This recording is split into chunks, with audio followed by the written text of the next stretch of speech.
عورت کچھ کپڑے سسرال لے جائے تو کیا وہ بھی جہیز ہوگا؟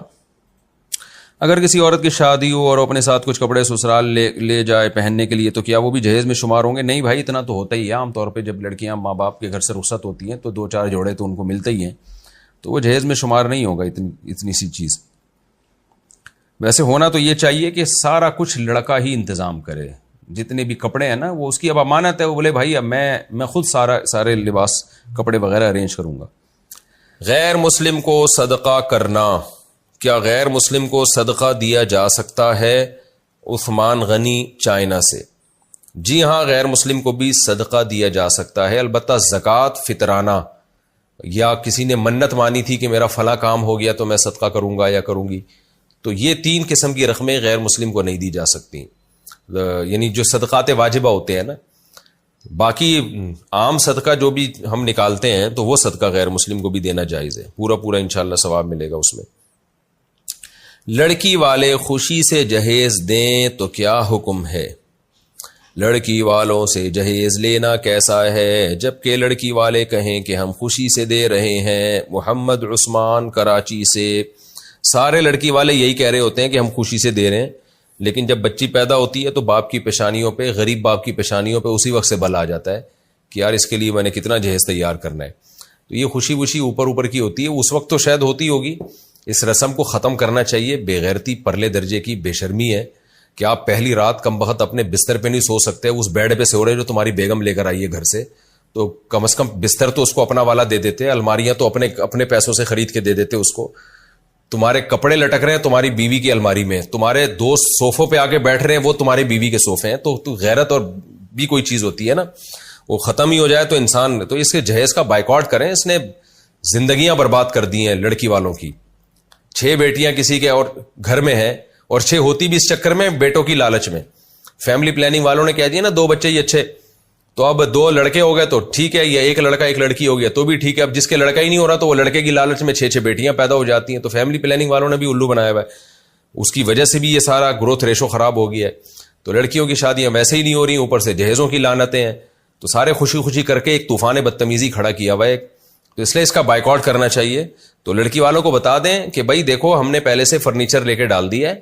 میری تو آپ کو پتہ ہے الحمدللہ بہت دفعہ شادی ہوئی ہے، تو جب بھی میں شادی ہوئی ہے تو میں نے فرنیچر پہلے لے کے ڈال دیا گھر میں. لڑکی کی گھر والوں کو دکھا دیا کہ جو ہے نا بھائی دیکھ لو یہ پہلے سے فرنیچر ہے، اب کہاں اس میں تھوپو گے کہاں اپنا جو سامان لا کے. تو پھر بھی کوئی دے رہا ہے تو اب زبردستی تو آپ نہیں منع کر سکتے کسی کو.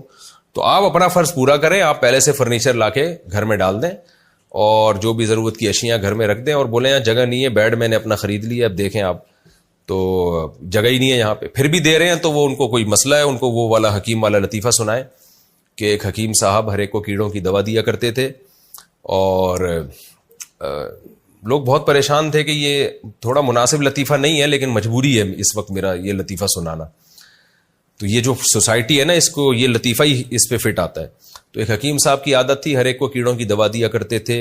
لوگ کہتے تھے یار جو بھی مسئلہ ہو کیڑوں کی دوائی دیتے ہیں، پتہ نہیں کیا. انہوں نے کہا بھائی یہ کیڑوں کی وجہ سے ہی ایسا ہو رہا ہے. تو ایک دن ایک آدمی درخت پہ چڑھا، نیچے گرا، ٹانگ ٹوٹ گئی. لوگ حکیم صاحب کے پاس لے کر گئے، حکیم صاحب نے کیڑوں کی دوا دی. لوگوں نے کہا ٹانگ ٹوٹی ہے، اس کا کیڑوں سے کیا تعلق تھا؟ حکیم صاحب نے کہا کیڑا تھا تبھی تو چڑھا تھا نا درخت پہ، آرام سے بیٹھا رہتا. تو یہی والا جو مسئلہ ہے نا ہماری سوسائٹی کے ساتھ ہے کہ سمجھا کے تھک گئے. بھائی جہیز کی رسم کو ختم کرو، یہ عذاب ہے قوم پر. ایک یہ ہندوؤں سے آیا ہے، یہ مسلم کلچر نہیں ہے. عرب تیل کے کنووں کے مالک ہوتے ہیں، آج بھی جہیز کا لین دین نہیں ہے. آپ جنوبی اور شمالی وزیرستان جاؤ جہاں انگریزوں نے حکومت نہیں کی، وہاں آج بھی جہیز نہیں ہے. تو یہ تو جب ہم مسلم قوم غیر مسلموں کے ساتھ رہی ہے تو یہ غیر مسلموں سے آئی ہے یہ لعنت ہمارے یہاں. یہ ہمارا اپنا کلچر نہیں ہے. تو اس لعنت کا بائیکاٹ کریں نا آپ. یہ خوشی کرتے ہی اتنا تو بڑھ گیا ہے. کون یہ کہتا ہے کہ میں خوشی سے نہیں دے رہا؟ بہت سے خوشی سے دے بھی رہے ہوتے ہیں، لیکن غلط چیز ہے تو اس کا بائیکاٹ کریں نا آپ. آپ نے اپنی بیٹی کو تحفہ دینا ہے، رخصت ہونے دیں. شوہر کا سارا خرچہ ہوگا، آپ کے داماد کا خرچہ ہوگا. جب رخصتی ہو جائے گی تو آپ بیٹی کو چیک دے دیں، 20 لاکھ کا، 30 لاکھ کا، 1 کروڑ کا، 10 کروڑ کا چیک دے دیں کہ بیٹا یہ تمہارے پیسے ہیں، یہ میں تمہیں گفٹ دینا چاہتا ہوں. زندگی بھر کبھی بھی کسی چیز کی ضرورت ہو تو خرید لینا. تو وہ خرید لے. پھر وہ سمجھتی ہے کہ بھئی گھر میں میرے شوہر نے یہ چیز تو لے آئی ہے مگر یہ نہیں ہے، تو وہ لے آئے اس سے. تو پیسے دیتے ہوئے موت آتی ہے کیونکہ وہ تماشا دنیا دیکھے گی نہیں. جہیز کا جو ہے نا وہ جو قارون کا خزانہ وہ ٹرک میں لدا ہوا جا رہا ہوتا ہے, وہ دنیا دیکھ رہی ہوتی ہے اور کہتی ہے ماشاء اللہ ماشاء اللہ باپ نے اپنی بیٹی کو کتنا نوازا ہے. تو ڈرامے بازی ہے یا کچھ بھی نہیں ہے. بیٹی کو دینا ہے, چیک دو, چیک پیسے دو. تو رخصتی کے بعد جو ہے نا, اور وہ اس موقع پہ نہیں دو, رخصتی ہو جائے پھر دو, اس کو چیک پکڑا دو کہ بھائی یہ چیک ہے, یہ اتنے پیسے ہیں, یہ تمہیں گفٹ ہیں, یا اتنا گولڈ اس کو گفٹ دے دو. یہ سب چیزیں نہیں دی جا رہی ہیں. اور یہ بھی میں کہہ رہا ہوں کہ نہ دو. تو آپ کی بیٹی ہے, جب ضرورت ہوگی تو آپ کے پاس آ سکتی ہے. آپ بیٹی کو یہ کہہ دو کہ بیٹا میں نے تمہیں رخصت کر کے بھول نہیں گیا ہوں, تمہاری ساری رسپانسبلٹی ذمہ داری تمہارے شوہر کی ہے, لیکن ایسا نہیں ہے کہ میں نے گھر کے دروازے بند کر دیے. میں تمہارا باپ ہوں, جب کوئی ضرورت ہو, شوہر نہ کر سکے مجھے بتانا, یا ویسے ہی مجھے بتا دینا. ہو سکتا ہے شوہر کر سکتا ہو لیکن میں بیٹی ہونے کے ناطے میں بھی کر دوں گا. تو یہ تو ٹھیک ہے, یہ تو بہت اچھی بات ہے, خاندانی لوگ اسی طرح کرتے ہیں. یہ جو جہیز کا سیٹ اپ چل رہا ہے نا, یہ سب فضول چیزیں ہیں, یہ ڈرامے بازی ہے, اس کے سائیڈ افیکٹ بہت زیادہ ہے. تو اس لیے لڑکے کو چاہیے وہ بھرپور طریقے سے بائیکاٹ کرے. دیکھو باپ تو مجبور ہو کے دیتا ہے, اسے پتا ہے میں نے نہیں دیا نا تو یہ بعد میں کمبخت بےغیرت لوگ معذرت کے ساتھ گالیاں دینی نہیں چاہیے, یہ چینل گالیوں کا نہیں ہے, لیکن کیا کریں. تو وہ تو مجبور ہو کے بھی دے رہا ہوتا ہے کہ یار نہیں دیے تو سسرال میں ساسیں تانے دے دے کے کھا جاتی ہیں. ساسوں کے تانے تو ایسے غلیظ قسم کے ہوتے ہیں نا, بیٹے کو پتہ بھی نہیں ہو رہا تو میری ماں میری بیوی کو تانے کیا دے رہی ہے, وہ تو الگ سے دے گی نا, اس کی موجودگی میں تھوڑی دے گی. ایسے ایسے تانے دیتی ہیں کہ لائی کیا چند چیتھڑے, اور باتیں ایسے کرتی ہے جیسے تیرے باپ نے تجھے سونے میں تول کے بھیجا ہو. یہ ساسوں کے تانے ہوتے ہیں, سوائے ان ساسوں کے جو اس وقت میرا پروگرام دیکھ رہی ہیں, ان ساسوں کے علاوہ کی بات کر رہا ہوں. تو بڑے مجبور ہوتے ہیں باپ لوگ, بھائی لوگ, کہ وہ اپنی بہن کو وہ دیتے ہیں. ان کو پتا ہے کہ یار یہ بڑا بعد میں بڑے مسائل کھڑے ہو جائیں گے.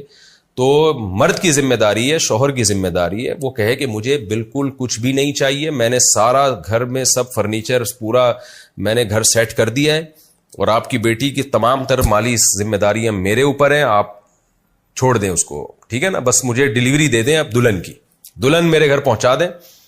تو اس پہ بھی اپنا خرچہ کریں آپ, بہتر یہی ہے. لیکن چلو وہ اپنی گاڑی میں پہنچا دیں, یہ تو کوئی اتنے بڑے ایشو نہیں ہے, لیکن یہ کہ سارا فرنیچر میں دوں گا, ساری ذمہ داری میری ہے. پھر باپ اپنی بیٹی کو رخصت کرتے ہوئے یہ کہتے کہ بیٹا ہم نے تمہارے لیے گھر کے دروازے بند نہیں کیے, تم ہماری بیٹی ہو تو گھر سے رخصت ہو رہی ہو, پھر بھی کوئی ضرورت ہو تو ہمیں بتانا. اور بہت ہی زیادہ دل جوش آ رہا ہے کہ بھئی بیٹی کو کچھ دینا چاہیے اس موقع پہ, تو اس کا اکاؤنٹ کھول کے پیسے ٹرانسفر کر دیں. بیٹی کو پتا ہو اور آپ کو پتا ہو, باقی کسی کو نہیں پتا چلے گی. اچھا یہ بہت ہوتا ہے ہماری سوسائٹی میں نا, لوگ باپ سے پوچھ رہے ہوتے ہیں آپ نے اپنی بیٹی کو دیا کیا ہے رخصت ہوتے ہوئے. ماں باپ سے پوچھ رہے ہوتے ہیں, خاص طور پہ باپ سے, کہ بیٹی کو دیا کیا. یہاں بھی باپ بڑا شرمندہ ہو جاتا ہے, اگر وہ جہیز نہیں دے گا تو وہ لوگوں کو کیا بتائے گا کہ یار میں نے کیا دیا ہے. تو میں نے جو طریقہ بتایا نا, اگر دینا ہی ہو تو اکاؤنٹ کھول دیں, اس میں پیسے ڈال دیں یا کیش پکڑا دیں, اور آپ جانے بیٹی جانے. پھر بھی اگر کوئی آپ سے پوچھتا ہے, یا بالکل بھی نہ دیں, بس اس کے لیے گھر کے دروازے کھول دیں کہ بیٹا جب بھی ضرورت ہو مجھ سے رابطہ کرنا, کوئی مسئلہ نہیں ہے. پھر بھی جب کوئی پوچھے نا کہ آپ نے دیا کیا, تو آپ اس سے بولے کرے میری بیٹی کا باپ میں ہوں یا تو ہے, تو مجھ سے کیوں پوچھ رہا ہے کہ میں نے اپنی بیٹی کو کیا دیا. میری بیٹی میں جانوں وہ جانے, تجھے کیا تکلیف ہو رہی ہے. کیونکہ معاشرہ جب پوچھتا ہے نا, یہ معاشرے کو بھی وہی میں نے بتایا نا, وہ کیڑوں والی دوا کی بہت سخت ضرورت ہے. بہت زیادہ انٹرفیئر کر رہے ہوتے ہیں لوگ داخلی معاملات میں. عورتیں آ کے پوچھ رہی ہوتی ہیں لڑکی کی ماں سے کہ جی تمہارے میاں نے دیا کیا ہے بیٹی کو, اور ماں بھی اس کو ٹارچر کر رہی ہوتی ہے باپ کو, یعنی بیوی شوہر کو ٹارچر کر رہی ہوتی ہے کہ اپنی بیٹی کے لیے ہم نے جہیز دینا ہے, ایکچولی سوسائٹی میں ہم کیا منہ دکھائیں گے. تو باپ کو چاہیے وہ اپنی بیگم کو بھی بتا دے کہ جب بھی تم سے کوئی پوچھے نا آ کے کہ میرے میاں نے, تمہارے میاں نے اپنی بیٹی کو کیا دیا ہے, تو ان کو بولا کرو کہ لڑکی کے باپ جو ہے نا میرا میاں ہے, آپ باپ نہیں ہے. آپ اس چکر میں آپ کائنڈلی ہم سے نہ پوچھیں کہ اس نے کیا دیا, ٹھیک ہے نا, ہم جانے, ہماری بیٹی جانے. آپ کو مفتی صاحب کا وہ والا لطیفہ سننے کی ضرورت ہے جس میں حکیم صاحب ہر ایک کو ایک خاص چیز کی دوا دیا کرتے.